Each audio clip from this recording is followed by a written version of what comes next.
¿Es este un mono desconocido de las selvas de Sudamérica? ¿Qué tamaño tenía esta serpiente que se levantó amenazadora contra un helicóptero en las selvas del Congo? ¿Hay en Mozambique una especie desconocida de gato gigante? ¿Vio este hombre en el Pacífico al legendario dragón de Nueva Guinea? ¿Murieron todos los mamuts, una especie de la era glaciar supuestamente extinguida? Misterios sacados de los archivos de Arthur Clarke, autor de 2001 Odisea del espacio e inventor del satélite de comunicaciones. En su retiro de Sri Lanka, después de una vida dedicada a la ciencia, al espacio y a escribir, medita sobre los enigmas de este y otros mundos. Hasta en esta isla tan pequeña se habla de animales extraños que aún no han sido identificados. El chacal con cuernos y el pájaro diablo con su terrible voz estrangulada. Pero esta jungla, que se extiende más allá de lo que alcanza la vista, no es nada comparada con las selvas de África o Sudamérica, que son auténticos zoos de animales desconocidos. Al mirar esta, me he acordado de un enigma propuesto por un filósofo. ¿Cuál es el animal más encantador? El que aún no ha sido descubierto.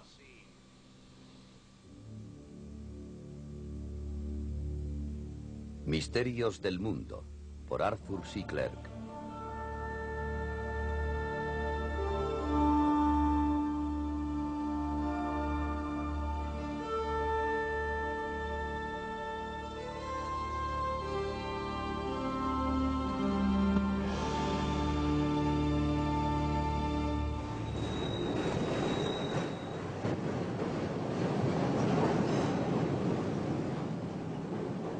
El profesor de biología de la Universidad de Chicago ha salido de compras por el centro de la ciudad.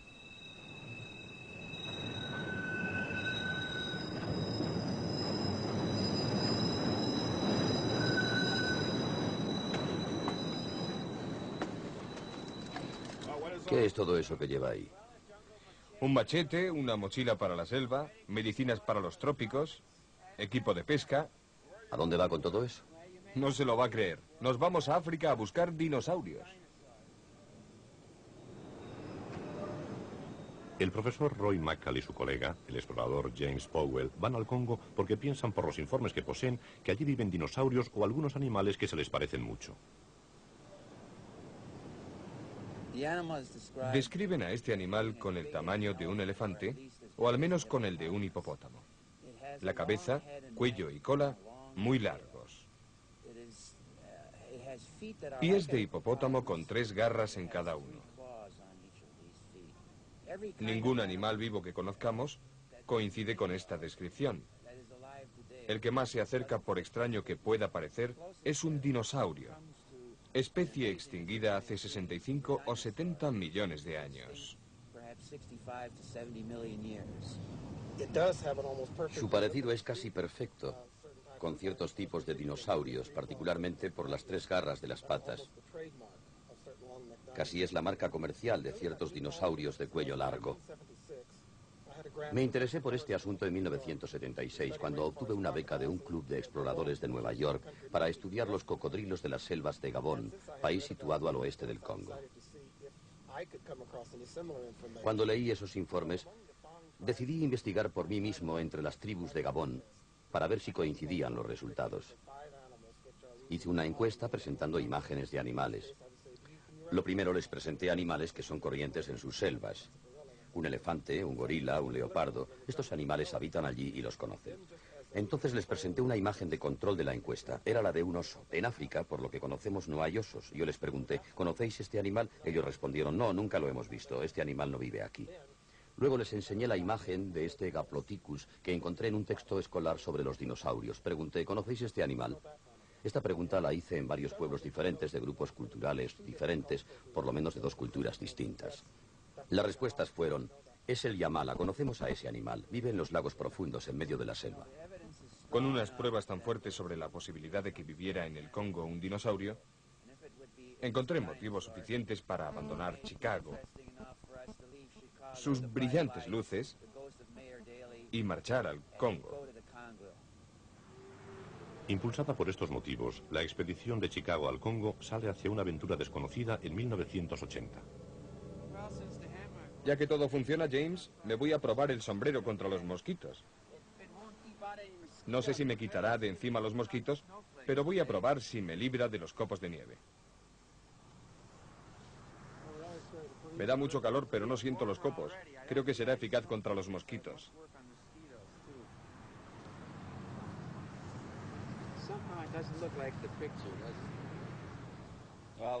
Parece una locura, pero después veremos lo que pasó. Recuerden que hasta hace muy pocos años nadie creía en el gorila de las montañas, el Alcapi, el dragón de Komodo. Todos fueron descubiertos en este siglo. Incluso es reciente el descubrimiento del panda. Fue una gran fiesta la que ofreció San Francisco para dar la bienvenida a América a un VIP, al muy importante Su Lin, el primer panda que vive en cautividad. Ha llegado la hora del té para Ruth Harness. En una dura expedición a China, esta mujer encontró un pequeño panda sollozando en el hueco de un árbol. Pero ¿ha visto alguien un panda más feliz que este? El Alcapi fue rechazado como una fantasía de los pigmeos. También lo fue el gorila de la montaña hasta que mataron el primer ejemplar. ¿Quién se cree las historias de un asesino con dientes como cuchillos que vive en los desiertos de Australia si no tuviéramos una película del terrible demonio de Tasmania? Es el último ejemplar conocido. Vivía todavía en el Zoo Hobart en 1933. ¿Y quién creería en serpientes que pueden tragarse un mono si no hubiera testigos y hasta fotografías? Esta gigantesca anaconda fue muerta en el Amazonas. Según un periódico de Río, medía 43 metros. Esta otra fue muerta a orillas del río Mojichacu, en Brasil. Cuando esta serpiente, supuestamente de 35 metros, salió del río Oyapoc, llamaron a los soldados para que la mataran. Pero fue en África, en el Congo, donde se descubrió una serpiente sin duda monstruosa que se enfrentó a este piloto de helicópteros, el belga Remy Van Lierde, cuando volvía de una misión en 1959. Como llevaba una cámara a bordo, decidí hacer varias pasadas sobre el agujero donde estaba la serpiente. Di 4 o 5 pasadas sobre él.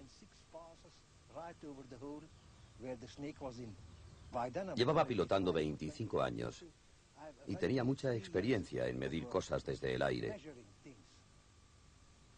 Así que diría que aquella serpiente tendría casi 17 metros. Seguro que mediría esos metros. Se movía en su agujero. Era de color verde oscuro, muy verde, parduzco, con el vientre blanco. Descendí hasta unos 8 o 10 metros. La serpiente se incorporó unos 3 metros. La vi muy cerca y muy bien. Su cabeza tenía el aspecto, la compararía con una gran cabeza de caballo, con quijadas largas, triangulares. Estaba levantada hacia mí. Estoy convencido de que si hubiera estado a su nivel, me habría atacado. Diría que su vientre tenía una anchura de al menos 70 centímetros y una longitud de 1 metro. Se hubiera podido tragar a un hombre. Esta es una de las raras ocasiones en que tenemos testigos expertos y fotografías excelentes. El análisis de las formas ampliadas sugiere que este animal mediría al menos 14 metros. Por lo tanto, sí existen serpientes monstruosas. Por otro lado, hace 65 años había un premio establecido por Theodore Roosevelt para la serpiente que midiera más de 10 metros. Estaba dotado con $15.000. Nadie lo ha reclamado todavía. Otro animal controvertido del que existe una fotografía excelente es el mono de Lois. En 1920 aparecieron estos 4 personajes demacrados y desesperados en la jungla de Maracaibo de Venezuela. Eran los supervivientes de una expedición de 20 europeos intrépidos que habían ido al río Catatumbo 3 años antes. Los demás habían muerto víctimas de la fiebre o de las flechas envenenadas de los indios motilones. Uno de ellos, el geólogo Dr. Francis Lois, aún conservaba una fotografía extraordinaria que iba a provocar gran división entre los zoólogos durante 50 años. ¿Era realmente un mono desconocido?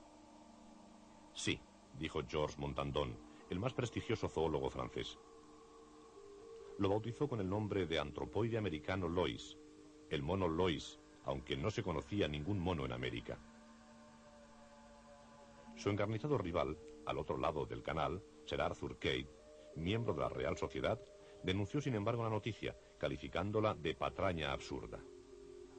Con un profundo desprecio de académico, comentó el informe de Lois diciendo que 2 animales habían atacado a la expedición de Lois con métodos poco ortodoxos.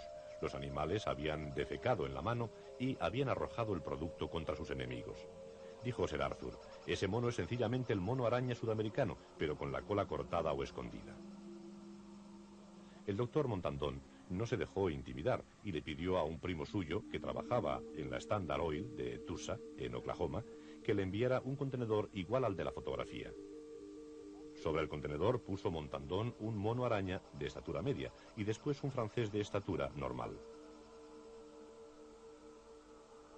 Las comparaciones demuestran que el mono de Lois era 1,5 metros más alto. Para Montandon la demostración era convincente. Desde entonces no ha habido más aportaciones sobre el gran mono sudamericano que confirmen o destruyan la teoría del doctor Montandon. Las preguntas continúan. ¿Por qué un geólogo suizo, poco interesado en zoología, iba a molestarse en trucar una fotografía después de haber muerto sus compañeros, de fiebre o asesinados? Por esta razón, si no por otras, sigue el misterio sobre el mono de Lois.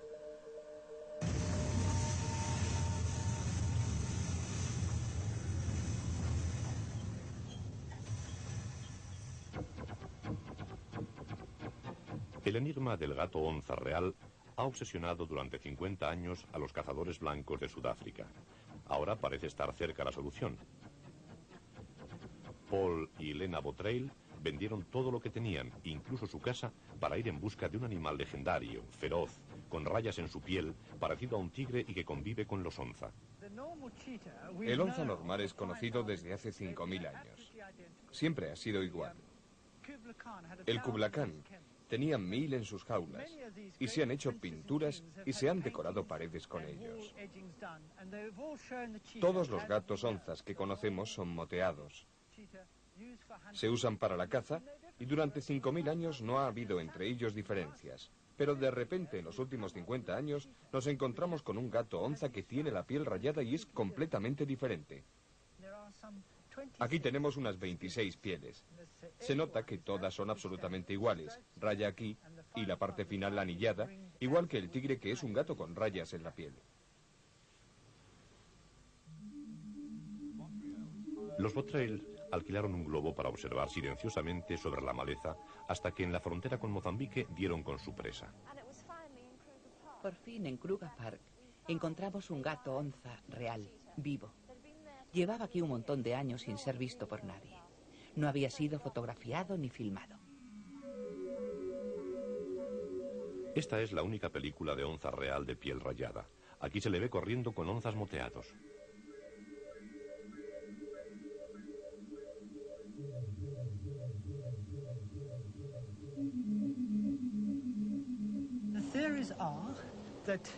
La teoría es que se trata de un híbrido, de una mutación, con ese dibujo extraño en la piel, en el curso de muy pocas generaciones. También existe otra teoría. Es una especie que ha evitado siempre al hombre y que habita en el área de Rhodesia, Mozambique, Suráfrica, Mozambique.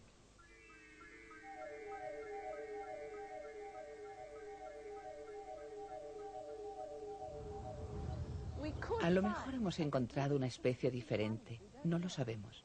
Pero esto nos impulsa a seguir investigando y a intentar resolverlo. ¿Es esta una filmación de una pequeña cría del legendario dragón de Nueva Guinea? Se dice que este dragón mata perros y wallabies y que puede alcanzar los 7, los 10 o los 15 metros. En 1979 se mató un ejemplar de 2 metros a las orillas del río Fly. El naturalista Ian Redmond se decidió a buscar un ejemplar adulto. Delimitamos con estacas unos charcos de agua. El lagarto tenía que venir todos los días a beber. Nos colocamos en el lecho del río, junto a uno de los charcos, por debajo del nivel del suelo del bosque. Un día estábamos un compañero y yo alejados unos 90 metros. Yo estaba sentado junto a un charco y mi compañero junto a otro. Llevábamos allí varias horas y no pasaba nada. Serían las 10 de la mañana cuando oí pasos. En el suelo del bosque hay siempre muchas hojas y se oye muy fácilmente el chasquido más leve. Si se oye el reptar de un lagarto, suena como algo que se arrastra, no como pasos. Por eso pensé que sería mi compañero que estaría jugando, intentando caer sobre mí. No sé, pero parecían ruidos muy cautelosos. Naturalmente, decidí echar un vistazo en ese momento. Como cada vez los ruidos se oían más cerca, quise saber si eran pasos de una persona o de un animal. Me incorporé silenciosamente. Mis ojos llegaban al borde de la orilla. A unos 3 metros había un tronco y asomándose por encima de él vi una gran cabeza de lagarto. No pude ver el cuerpo, pero le vi la cabeza y los hombros. Eran mucho más grandes que cualquiera de los lagartos que había matado, así que me agaché para coger mi cámara y entonces el lagarto desapareció. Los japoneses organizaron otra cacería de un gigantesco animal desaparecido y emplearon en ella toda la tecnología más avanzada.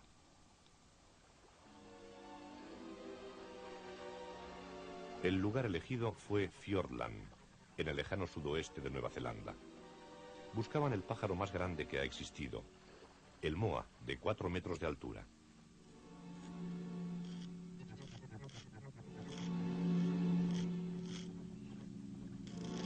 En todas las excavaciones del sur de la isla se han encontrado cantidades de huesos de moa. Sus esqueletos llenan los museos de Nueva Zelanda.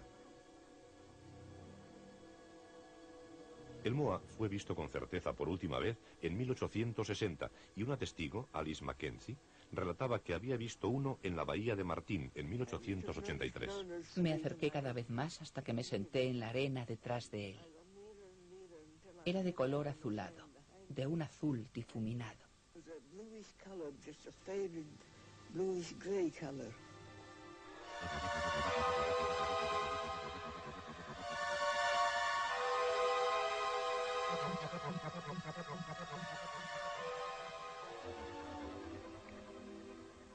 Con la ayuda de una computadora, partiendo de la estructura del cuello y de la cabeza, los japoneses reconstruyeron con gran ingenio lo que creyeron que sería la voz del moa.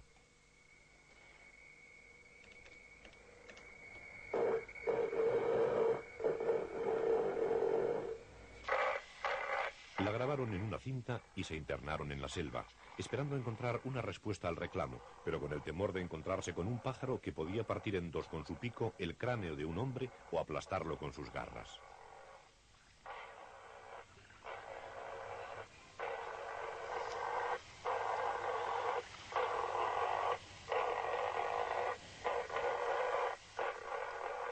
Desgraciadamente, no hubo respuesta al reclamo.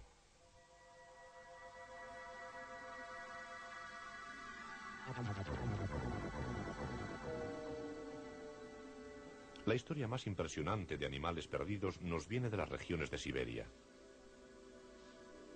La desaparición de los grandes mamuts peludos. El profesor Vereshchagin ha estado 40 años buscando al mamut siberiano.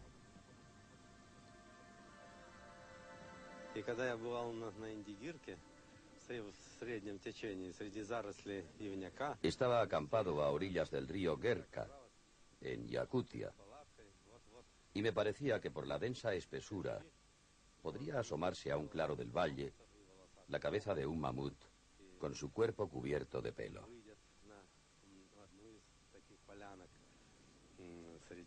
Este es, creo, el país del mamut. En sus expediciones a Yakutia, en el lejano norte de Siberia, el profesor Vereshchagin y otros científicos soviéticos han encontrado colmillos y huesos de cientos y miles de mamuts que parece que perecieron en una gran catástrofe.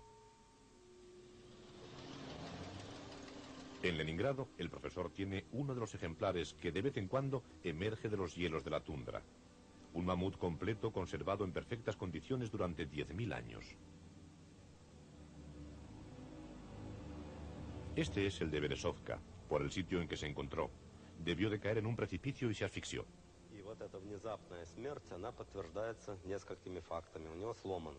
Tenía rota la pelvis y aún había en su boca restos de comida, una mata de hierbas sin masticar.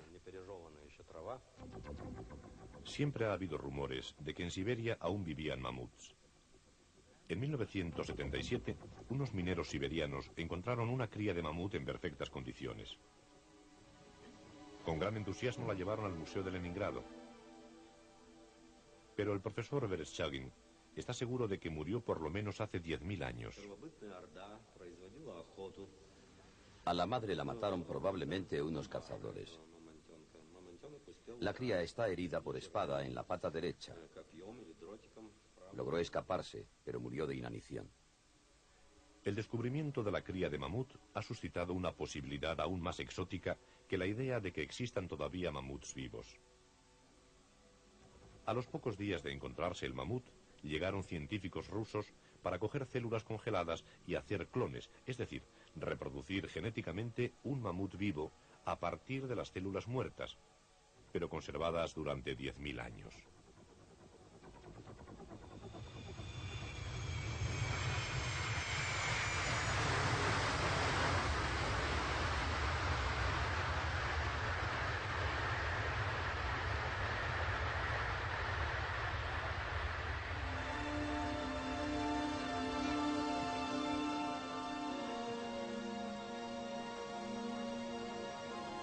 Mientras tanto, han llegado desde el Congo al aeropuerto Kennedy los intrépidos cazadores de dinosaurios.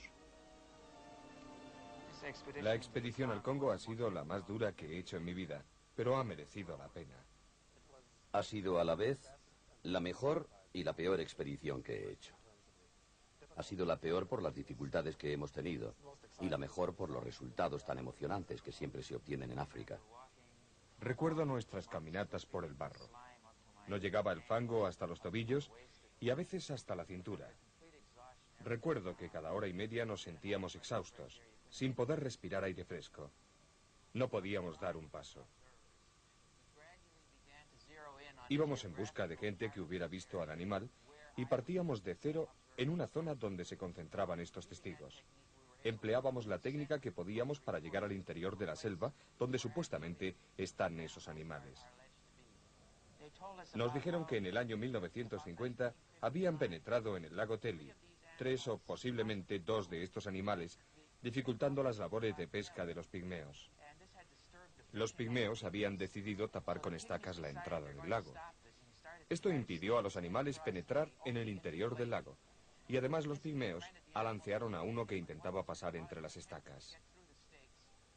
Lo mataron y lo trocearon. Parece que un observador contó que les había llevado mucho tiempo trocearlo por la gran longitud de la cola y del cuello. Dijo que medía unos 10 metros y que solo la cabeza y el cuello medían 2 o 3 metros, que se parecía a una serpiente gigantesca, pero con el cuerpo muy grueso. Fue una verdadera pena que no pudiésemos alcanzar nuestro objetivo. Estábamos en Adimpainar, a unos 40 kilómetros del lago Teli, en donde probablemente se encuentran ejemplares vivos de esa especie. Ir al lago nos hubiera llevado 2 o 3 días y otros tantos de vuelta. Deseábamos permanecer en el lago algún tiempo. Con todo este plan, no hubiéramos tenido tiempo de salir del país antes de que se agotaran nuestros visados.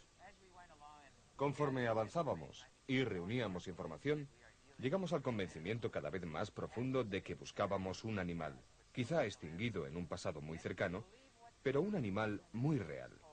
Más aún, si creemos lo que los congoleños y pigmeos dicen, ese animal sigue vivo en algunas zonas del río Vi, que es un afluente del Lakwala, en el mismo Lakwala y en el lago Teli. Nuestra conclusión es que es un animal real, de una especie que la ciencia no conoce en su forma viva. Así pues, en este caso no ha habido éxito. Pero si nuestros héroes exhaustos hubieran logrado ampliar el plazo de sus visados, quizá hubieran logrado lo que buscaban. Creo que hay pruebas suficientes que demuestran la existencia, en lugares remotos, de animales grandes, extraños y a veces monstruosos.